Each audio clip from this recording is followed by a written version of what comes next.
2018ರಲ್ಲಿ ಅರಸೀಕೆರೆ ನಗರಸಭೆಯಿಂದ ಒಂದು ಕಾಂಪ್ಯಾಕ್ಟರ್ನ ಖರೀದಿ ಮಾಡಬೇಕು ಅಂತ ಆಗುತ್ತೆ. ಆ ಕಾಂಪ್ಯಾಕ್ಟರ್ಗೆ 2013 ಮತ್ತು 14ನೇ ಹಣಕಾಸಿನಲ್ಲಿ ಹಣವನ್ನ ಕೂಡಿಟ್ಟು ಆ ಕಾಂಪ್ಯಾಕ್ಟರ್ನ ಖರೀದಿ ಕೂಡ ಮಾಡ್ತಾರೆ 2018ನೇ ಇಸ್ವಿನಲ್ಲಿ. ನಾನು ನಿಮಗೆ ದಾಖಲೆ ಒದಗಿಸಿದ್ದೀನಿ.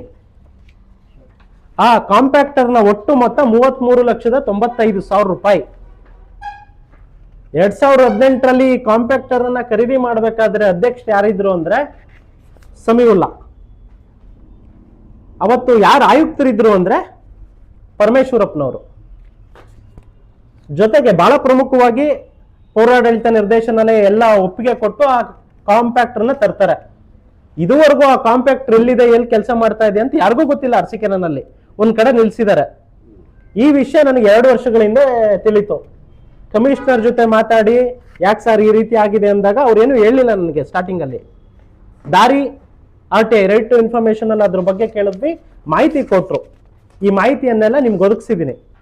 ಜೊತೆಗೆ ಬಹಳ ಪ್ರಮುಖವಾಗಿ 2018ರಲ್ಲಿ ತಂದಂತ ಕಾಂಪ್ಯಾಕ್ಟರ್ ಅನ್ನ 2026 ಕೊನೆ ಪೇಜಲ್ಲಿ ಇದೆ ನೋಡಿ ಸರ್. 11/3/2026ರಲ್ಲಿ ರಿಜಿಸ್ಟರ್ ಮಾಡಿದ್ದಾರೆ.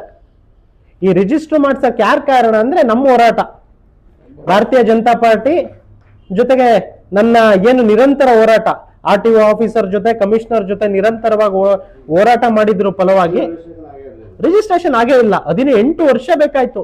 ಆ ವೆಹಿಕಲ್ 8 ವರ್ಷ ಬಂದು ಗುಜರಿನಲ್ಲಿ ನಿಂತಿತ್ತು, ಯೂಸೇ ಮಾಡಿಲ್ಲ. 35 ಲಕ್ಷ ಒಟ್ಟೆಲ್ಲ ಸೇರಿ ಹತ್ತತ್ರ 50 ಲಕ್ಷ ನಗರಸಭೆ ದುಡ್ಡು ಅಲ್ಲ, ಹೊಸದೇ ತಂದಿದ್ದಾರೆ. ಕಮಿಷನ್ ತಂದೆ ಅಧ್ಯಕ್ಷರು ಅವತ್ತು ಯಾರ್ಯಾರಿದ್ರು ಅವ್ರು ಕ್ಲಾರಿಫೈ ಮಾಡ್ಬೇಕು. ನೋಡಿ, ಇವರು ಟೆಂಡರ್ ಮಾಡಿದ್ದಾರೆ, ವೆಹಿಕಲ್ ಬರೋದಕ್ಕಿಂತ ಮುಂಚೆ ದುಡ್ಡನ್ನು ಕೊಟ್ಟಿದ್ದಾರೆ, ರಿಜಿಸ್ಟರ್ ಆಗೋದಕ್ಕಿಂತ ಮುಂಚೆ ಬಿಲ್ಲನ್ನು ಕೂಡ ಸಪ್ಲೈ ಮಾಡಿದ್ದಾರೆ, ಆದ್ರೆ ರಿಜಿಸ್ಟರ್ ಮಾಡಿಸಿಲ್ಲ. ಇದನ್ನು ಸಮೀವುಲ್ಲಾ ಹೇಳ್ಬೇಕು. ಅಧ್ಯಕ್ಷರು ಪಾಪ ಅರಸೀಕೆರೆಯ ಅಭಿವೃದ್ಧಿಗೆ ಬಹಳ ಶ್ರಮ ಪಡ್ತಾ ಇದ್ದಾರೆ, ಸಮೀವುಲ್ಲಾ ಹೇಳ್ಬೇಕು. ಜೊತೆಗೆ ನಾನು ಇದನ್ನು ಯಾವಾಗ ಪ್ರಶ್ನೆ ಮಾಡಿದ್ನೆ ಅವ್ರನ್ನ, ಬುದ್ಧಿವಂತರು ಬಹಳ ಎಲ್ಲ ನೋಡಿ. ಕಾಂಪ್ಯಾಕ್ಟರ್ ವಾಹನವನ್ನು ನೋಂದಣಿ ಮಾಡಿಸದ ಬಿಲ್ ಪಾವತಿಸಿರೋ ಬಗ್ಗೆ ನಗರಸಭಾ ಕಾರ್ಯಾಲಯ DC-ಗೆ ಬರೀತಾರೆ. ಇಲ್ಲಿದೆ, ಕೊನೆ ಪೇಜಲ್ಲಿ ಇದೆ, ನೋಡ್ಕೊಳ್ಳಿ ಅಣ್ಣ.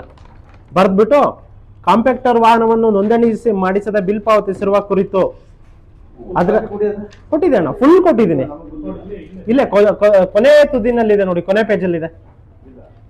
ಹೌದು, ಅದೇನೆ ಅಲ್ಲಿ ಹೇಳ್ತಾರೆ ನೋಡಿ.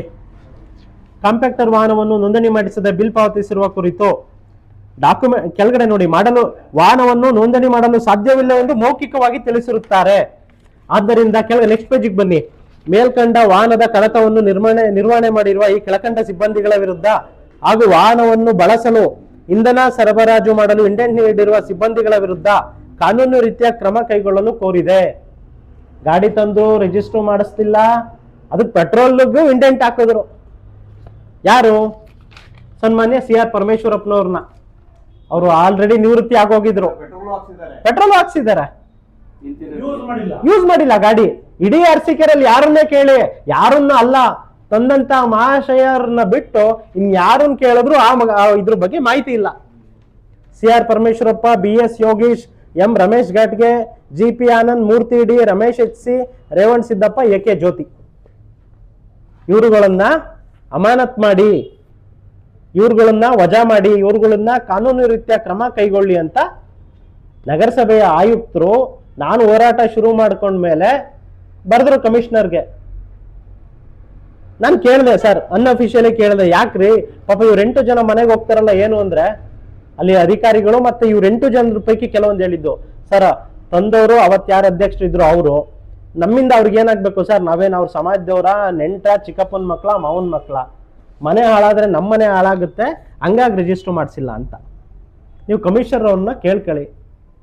ಮೊನ್ನೆ ಸಾರ್ವಜನಿಕವಾಗಿ ಕ್ಲಾರಿಟಿ ಏನಂದ್ರೆ, ಇವರು ದುಡ್ಡು ಕೊಟ್ಟು ನಗರಸಭೆ ದುಡ್ಡು ಏನ್ ಮಾಡಿದ್ರು, ಏನು ಅವ್ರ ಉದ್ದೇಶ ಏನಿರ್ಬೋದು ಅಂತ ಹೇಳ್ತಿದೀರ ಅಂತ. ವೆಹಿಕಲ್ ಅದನ್ನ ಹೊರಗಡೆನೆ ತರ್ಲಿಲ್ಲ ಅಣ್ಣ. ಬಿಲ್ ಆಗಕ್ಕಿಂತ ಮುಂಚೆ 35 ಲಕ್ಷ ವೆಂಡರಿಗೆ ಕೊಟ್ರು ದುಡ್ಡು, ಅಲ್ಲೇ ಬಿಟ್ಬಿಡವ್ರೆ. ವೆಹಿಕಲ್ ಅರಸೀಕೆರೆ ನಗರಸಭೆಯಲ್ಲಿ ಮೂಲಲ್ಲಿ ನಿಂತಿದೆ 8 ವರ್ಷದಿಂದ. ಬಂದಿದ್ದೀರಿ, ಯಾಕೆ ಯೂಸ್ ಮಾಡಿಲ್ಲ ಅಂತ ಹೇಳ್ತಾರೆ. ರಿಜಿಸ್ಟರ್ ಆಗಿಲ್ವಲ್ಲ, ಹೆಚ್ಚು ಕಡಿಮೆ ಆದ್ರೆ ಯಾರು ಹೊಣೆ? ಕಮಿಷನರ್ ಜವಾಬ್ದಾರಿ. ಅವ್ರ ಬುದ್ಧಿವಂತಿಕೆ ಏನ್ ಮಾಡಿದ್ರು? ಅಧ್ಯಕ್ಷ ನಾನು ಹೇಳ್ತೀನಿ ಅದಲ್ಲ, ಎಲ್ಲವೂ ತಗೊಂಬಂದು ಯೂಸ್ ಮಾಡ್ದಲ್ಲ ಇಟ್ಕೊಂಡಿದ್ರೆ ಅವ್ರಿಗಾಗಿ ಲಾಭ ಏನು? ಇನ್ಸೂರೆನ್ಸ್ ಅಣ್ಣ ಇವರು ನನಗೆ ಟೆಂಪ್ರವರಿ ರಿಜಿಸ್ಟ್ರೇಷನ್ 3 ತಿಂಗಳು ಕೊಡ್ತಾರೆ. ಬಿಲ್ಲು ಆಯ್ತು, ತಂದವ್ರು ಏನ್ ಮಾಡಿದ್ರು? ರಿಜಿಸ್ಟ್ರೇಷನ್ ಮಾಡಿಸ್ತಿಲ್ಲ, ತಂದು ನಿಲ್ಸಿದ್ರು. ಅದಾದ 6 ತಿಂಗಳು ವರ್ಷ ಆದ್ಮೇಲೆ ರಿಜಿಸ್ಟರ್ ಮಾಡ್ಸಕ್ ಹೋದ್ರು. ಅವ್ರು ಬರ್ದಿದ್ದಾರೆ ನೋಡಿ ಕೆಳಗಡೆ ಆ ಡಾಕ್ಯುಮೆಂಟ್ ಅಲ್ಲಿ ಬರ್ದಿದ್ದಾರೆ. BS 4 ಅವಾಗ ಆಲಿ BS 6 ವಾಹನಗಳು ಚಾಲ್ತಿಯಲ್ಲಿರುವುದರಿಂದ ಮೇಲ್ಕಂಡ ವಾಹನವನ್ನು ನೋಂದಣಿ ಮಾಡುವುದು ಸಾಧ್ಯವಿಲ್ಲ ಅಂತ RTOದವ್ರು ಹೇಳಿದ್ರು. 35 ಲಕ್ಷದ್ದು ನಗರಸಭೆಯ ಕಾಂಪ್ಯಾಕ್ಟರ್ ವಾಹನ ಜೊತೆಗೆ ಅದೇ ಹೇಳ್ತೀನಿ ನಾನು ನೆಕ್ಸ್ಟ್, ಜೊತೆಗೆ ಇಂತಿಂತವ್ರನ್ನ ವಜಾ ಮಾಡಿ ಅಂತ ಲೆಟ್ರ್ ಬರ್ದು ಇವ್ರ ವಿರುದ್ಧ ಕಾನೂನು ಕ್ರಮ ಕೈ ತಗೊಳ್ಳಿ, ಕಾನೂನು ರೀತಿ ನೀವು ಇವ್ರನ್ನ ವಜಾ ಮಾಡಿ ಅಂತ DC-ಗೆ ಅಭಿವೃದ್ಧಿ ಕೋಶಕ್ಕೆ ಒಂದು ಲೆಟ್ರ್ ಬರೆದು ಕೈ ತೊಳ್ಕೊಂಡ್ರು ಕಮಿಷನರ್.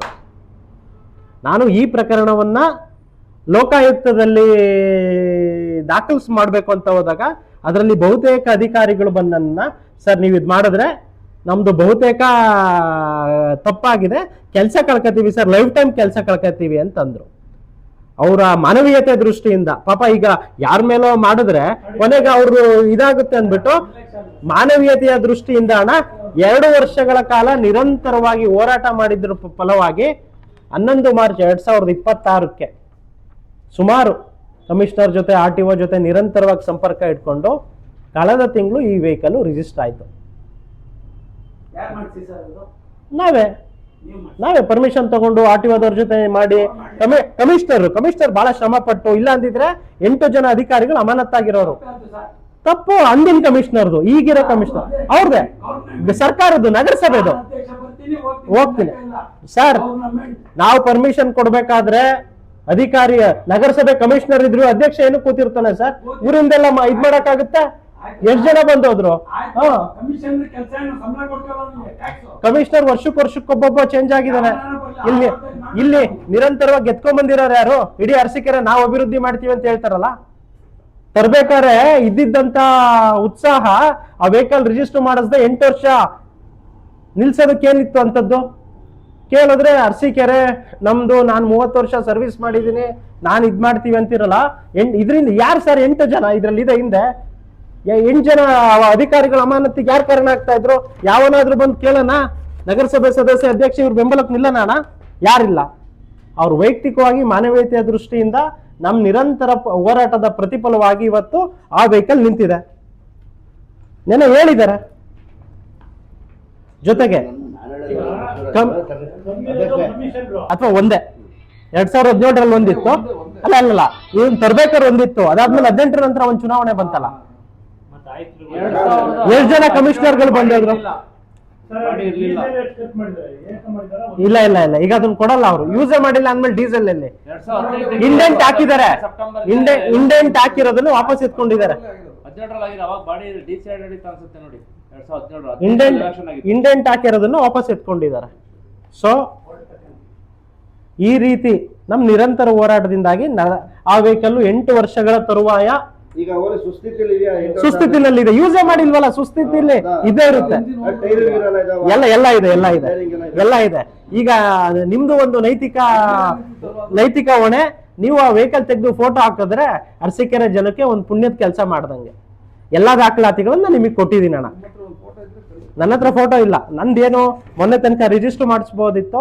ಮೊನ್ನೆ ಕಮಿಷನರ್ ಕರೆದು ಥ್ಯಾಂಕ್ಸ್ ಹೇಳಿ, ಒಂದು ಪ್ರಶಂಸೆ ಹೇಳಿ ಇದನ್ನ ಕೊಟ್ರು RTOದವ್ರ ಪರವಾಗಿ. ನಮ್ಮ ಜವಾಬ್ದಾರಿ, ನಾನೇನು ನಗರಸಭೆ ಸದಸ್ಯ ಅಲ್ಲ, ನಾನೇನು ಶಾಸಕನೂ ಅಲ್ಲ, ಇದುವರೆಗೆ ಯಾವ ಚುನಾವಣೆನೂ ನಿಂತಿಲ್ಲ. ಆದರೆ ಈ ಕ್ಷೇತ್ರದ ಮತದಾರ ಆಗಿ ನನಗೊಂದಷ್ಟು ಜವಾಬ್ದಾರಿ ಇರೋದ್ರಿಂದ ಈ ಕೆಲಸವನ್ನ ಮಾಡಿದ್ದೀವಿ. ಇದಕ್ಕೆ ನಿರಂತರವಾಗಿ ನಮಗೆ ಕೆಲವೊಂದಷ್ಟು ಅಧಿಕಾರಿಗಳು ಎಲ್ಲ ಸಹಕರಿಸಿರೋದ್ರಿಂದ ಅಟ್ಲೀಸ್ಟ್ 35 ಲಕ್ಷ ಉಳಿಯೋದ್ರ ಜೊತೆಗೆ ಈ 7 ಜನ ಅಧಿಕಾರಿಗಳೇನಿದ್ದಾರೆ ಅವರು ಬಚಾವಾಗಿದ್ದಾರೆ ಮಾನವೀಯ ದೃಷ್ಟಿಯಿಂದ. ಬಹಳ ಪ್ರಮುಖವಾಗಿ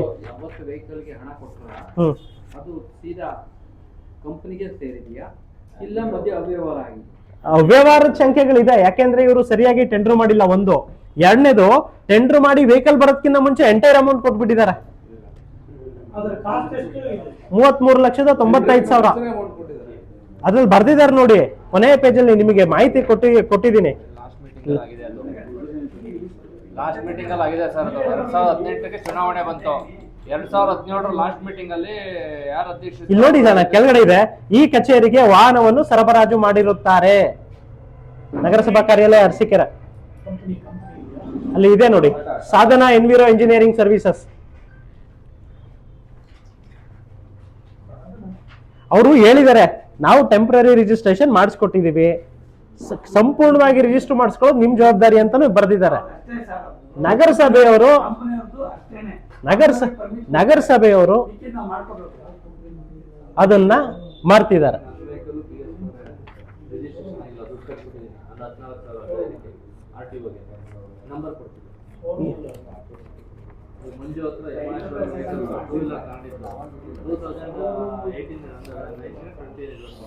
ರಿಜಿಸ್ಟ್ರೇಷನ್ ಆಗಿಲ್ಲ ಗಾಡಿಗೆ. ಇದೆ, ನೀವ್ ಯಾರು ಎಲ್ಲ ಡಿಸ್ಕಷನ್ ಇಳ್ಕೊಂಡ್ರಲ್ಲ, ಹಂಗಾಗಿ ಸುಮ್ಮನದೆ. ಮುಖ್ಯವಾಗಿ ಕಳೆದ ಪತ್ರಿಕಾಗೋಷ್ಠಿನಲ್ಲಿ ಅನೇಕ ವೈಫಲ್ಯಗಳ ಬಗ್ಗೆ ನಾನು ಮಾಹಿತಿ ಚೆಲ್ದೆ. ಯಾಕೋ ನಮ್ಮ ನಿರೀಕ್ಷಿತ ಮಟ್ಟದಲ್ಲಿ ತಮ್ಮ ಸಹಕಾರ ದೊರೆಯಲಿಲ್ಲ ಆ ಪತ್ರಿಕಾಗೋಷ್ಠಿಗೆ.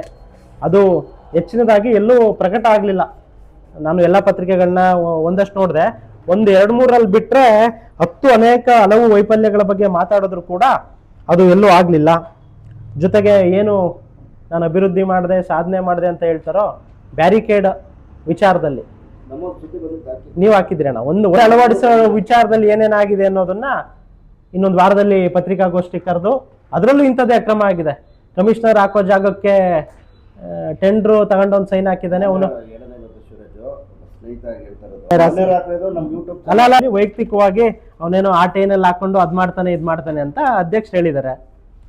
ಇವ್ರು ಮಾಡಿರೋ, ನೀವು ಸುದ್ದಿ ಮಾಡಿಲ್ಲ, ಹೇಳಿರೋ ಇಡೀ ತಾಲೂಕಿನ ಜನತೆ ನೋಡಿದ್ದಾರೆ. ಇವ್ರು ಮಾಡಿರೋ ಅಕ್ರಮಗಳನ್ನೆಲ್ಲ ಹಿಂಗ ಪ್ರಶ್ನೆ ಮಾಡೋದು ಯಾವ್ದ್ರ ಮೂಲಕ ಮಾಡ್ಬೇಕು? ಮಾಡ್ತಾ ಇದ್ದೀನಲ್ಲ